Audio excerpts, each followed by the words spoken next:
আসসালামু আলাইকুম। আমি আজকে আমার জর্দা রেসিপিটা শেয়ার করছি। এখানে আমি 1 কাপ চালের মধ্যে পরিমাণ মতো পানি দিয়ে চালটা ফুটিয়ে নিচ্ছি। 80% যখন চালটা সিদ্ধ হবে তখন আমি এটাকে একটি ছাঁকনির মধ্যে ছেঁকে নেব ঠান্ডা হওয়ার জন্যে। তারপর অন্য একটি পাত্রে আমি 2 টেবিল চামচ পরিমাণ বাটার দিয়ে দিচ্ছি। বাটারটা গলে গেলে আমি এখানে 2টা তেজপাতা, দারচিনি, এলাচ দিয়ে দিব। এখানে আমি 1 কাপ চালের জন্য 1 কাপ পরিমাণ চিনি ব্যবহার করেছি। 1 কাপ চিনি দিয়ে দিলাম। তারপরে আমি এখানে 1/4 কাপ মালটার রস দিয়ে দিব।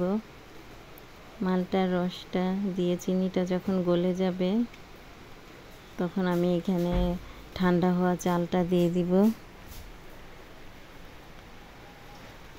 চালটা দিয়ে আমি একটু নাড়াচাড়া করে 10 মিনিটের জন্য চুলা হাই হিটে বসিয়ে দিব।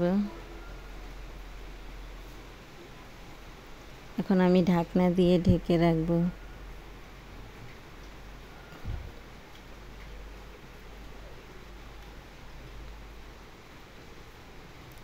10 মিনিট পরে আমি ঢাকনাটা সরিয়ে একটু নাড়াচাড়া করে দিব। এই অবস্থায় চালটা একটু নরম হয়ে যাওয়ার সম্ভাবনা থাকে, তখন আমি এটাকে আস্তে আস্তে নাড়াচাড়া করে এখানে কাজু বাদাম, মোরব্বা, কিশমিশ দিয়ে একটু গুঁড়া দুধ দিয়ে আবার 5 মিনিটের জন্য চালটাকে ঢেকে রাখবো, দমে রাখবো 5 মিনিটের জন্যে।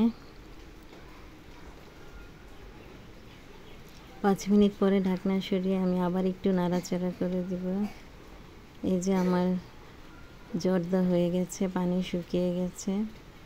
এখন আমি ডেলিভারির জন্য জর্দাটাকে ডেকোরেশন করব। আমার সব কিছু রেডি করে এখন জর্দাটাকে সাজিয়ে দিচ্ছি।